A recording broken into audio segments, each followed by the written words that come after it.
Assalamualaikum warahmatullahi wabarakatuh. Halo guys, ketemu lagi di channel Gaptek. Kali ini buat review Redmi 8A Pro, HP murah dari Redmi yang punya beberapa fitur yang nggak murah.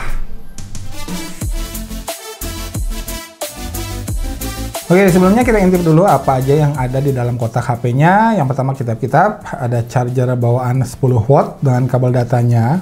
Yang asik, Redmi 8A Pro ini juga dibanding sama kartu smartphone khusus Xiaomi. Yang benefitnya hanya bisa kita dapatkan kalau kartu smartphone-nya dimasukin ke HP ini aja ya, HP-nya Xiaomi. Nah, benefitnya tuh apaan aja sih? Ya, itu kuota sebesar 41 GB per bulan, plus tambahan benefit berupa akses premium view ya, selama 90 hari. Asik kan? Oke, kita balik dulu ke HP-nya. Di harganya yang 1.450.000-an, saya mau mensyukuri dulu 32 GB storage yang bisa dikasih sama Redmi di sini. Walau yang saya pegang ini RAM-nya masih yang 2 GB ya, bukan varian yang 3 GB. Karena biasanya di harga segini tuh kita cuma dikasih storage 16 GB yang ya nanggung lah menurut saya ya. Kemudian fitur nggak murah yang kedua, HP ini tuh udah support fast charging 18 watt. Walau charger bawaannya yang dikasih cuma 10 watt aja sih.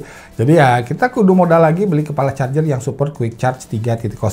Rekomendasi saya charger dari Baseus ini. Harganya sekitar 50 ribuan lah. Cincai kan? Jadi kamu bisa ngisi baterai besar 5000 mAh HP ini dalam waktu 2,5 jaman aja. Ngecasnya juga udah pakai USB Type-C pula. Nah, jarang-jarang kan buat HP 1 jutaan punya kapabilitas fast charging dengan USB Type-C. Mantap!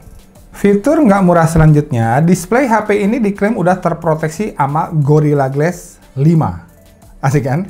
Kualitas display IPS 6,2 inch-nya juga oke, walau resolusinya masih HD, tapi warnanya tuh udah bagus, dan yang paling penting, responsivitasnya juga mantap. Nggak ada keluhan sama sekali. Jadi ini bukan display murahan ya. Selain kaca yang durable, HP ini juga diklaim tahan percikan air. Jadi lumayan buat HP 1 jutaan, tapi bisa ngasih rasa aman yang ekstra pas HP-nya jatuh kena layar atau kena ya gerimis-gerimis dikit lah. Ini adalah sesuatu yang kita harus syukuri. Lanjut, fitur unik lainnya adalah HP ini tuh bisa nyalain radio FM tanpa harus nyolokin earphone sebagai antena. So, gimana? So far? Not bad kan? Buat HP seharga 1,4 jutaan. Dan yang not bad juga adalah sektor performanya. Untuk kelas harganya, Snapdragon 439 saya rasa udah pas lah. Nggak usah banyak protes. Ini adalah udah salah satu yang paling cepat di kelasnya. Oke? Buat main Mobile Legends dan grafik mentok kanan plus high frame rate-nya dinyalain, aman. Udah nggak nemu kendala yang berarti lah. Tapi kalau buat dipakai main games kelas PUBG Mobile di settingan smooth medium, belum bisa dibilang nyaman sih mainnya. Kalau buat ikut-ikutan mabar ngeramein doang sih bisa. Tapi kalau buat push rank, ya agak repot jadinya.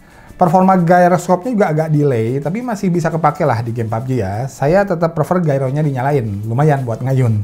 Tapi kalau sensor magnetik buat kompasnya sih aman, berfungsi dan sangat baik. Jadi sensor-sensornya lengkap semua di sini. Selanjutnya untuk hasil kamera utamanya, menurut saya udah oke sih. Karakternya cenderung natural, tapi kontrasnya sedikit dibikin lebih pekat dari aslinya. Tapi kalau ketajamannya, warnanya, dan brightness-nya tuh nggak banyak diutak-atik lagi lah di sini.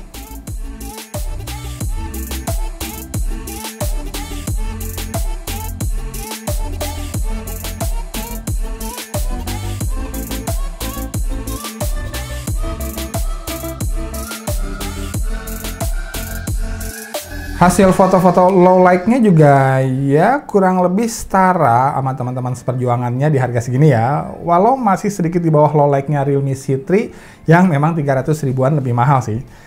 Jadi di sektor kamera udah pas menurut saya di kodratnya sebagai HP 1,4 jutaan lah. Nggak istimewa tapi juga nggak di bawah rata-rata hasilnya.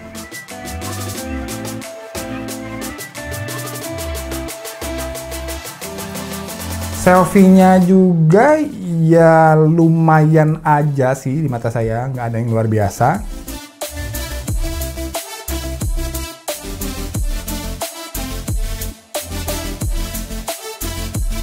Dan perekaman video di Full HD-nya, yes, masih terlihat goyang seperti ya rata-rata HP-HP 1,4 jutaan lainnya. Mungkin kurang kelihatan ya kalau di sini. Jadi saya butuh filenya dipindahin dulu ke komputer biar bisa menilai. Tapi kurang lebih seperti ini guys. Kalau autofocusnya udah oke, tinggal stabilisasinya aja.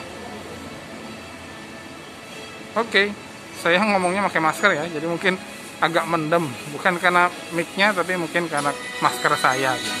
Selain videonya yang masih goyang, Redmi 8A Pro ini juga masih memiliki beberapa catatan lain yang perlu diperhatikan. Catatan yang pertama adalah sensor fingerprint-nya yang masih absen di sini. Tapi untungnya fitur face unlock-nya udah terasa reliable, bahkan ketika digunakan di tempat yang remang-remang.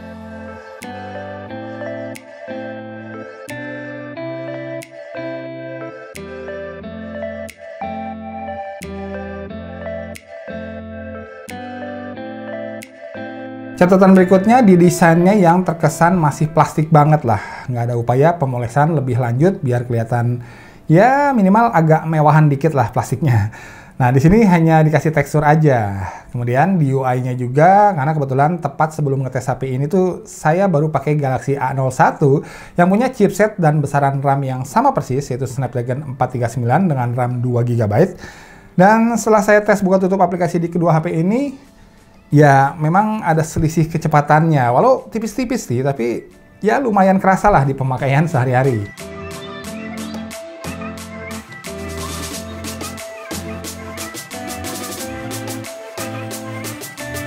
Kemudian HP ini udah support voltenya smartphone dong, wong ya dibanding sama smartphone juga kok. Yang sangat-sangat saya sarankan, kartu smartphone-nya tuh dinyalain di Redmi 8A Pro ini ya, nggak ada alasan. Soalnya SIM tray-nya lengkap 3 slot. Karena ya benefitnya tuh luar biasa banget. Kita bisa dapat bonus kuota setelah pelanggan melakukan isi ulang minimal 50.000. Nanti pulsa 50.000 kita tuh tetap utuh. Tapi kita dapat bonus tambahan kuota sebesar 15 GB yang terdiri dari 2 GB kuota utama, 3 GB kuota chat, dan kuota malam sebesar 10 GB. Mantap nggak tuh? Dan gak hanya itu ternyata, smartphone juga memberikan kuota tambahan 26 GB, catat 26 GB, kalau pelanggan tuh membeli paket internet khusus Xiaomi 50.000. Dengan rincian kuota utama 8 GB, kuota chat 2 GB, kuota malam 10 GB, Super 4G video 2 GB, Super 4G musik 4 GB, dan gratis layanan Smart Music selama 30 hari. Tuh, gimana? Keren banget kan? Sayang kalau penawaran ini sampai kita lewatkan pastinya. Masa berlaku bonus tambahan ini selama 30 hari, paket internet khusus Xiaomi ini hanya dapat dibeli di aplikasi My Smartphone seperti yang saya tunjukkan caranya barusan. Oke? So, kesimpulannya, ya walau mungkin Redmi 8A Pro ini tuh terlihat nggak begitu istimewa kalau kita hanya melihatnya dari sisi harga berbanding chipset yang digunakan aja.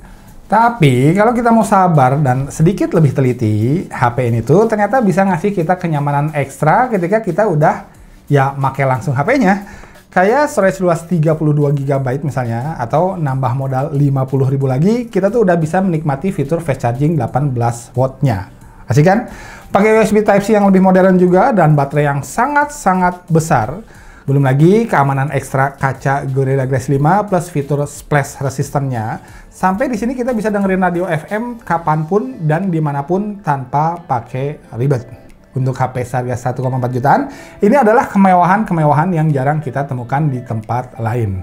Ya nggak?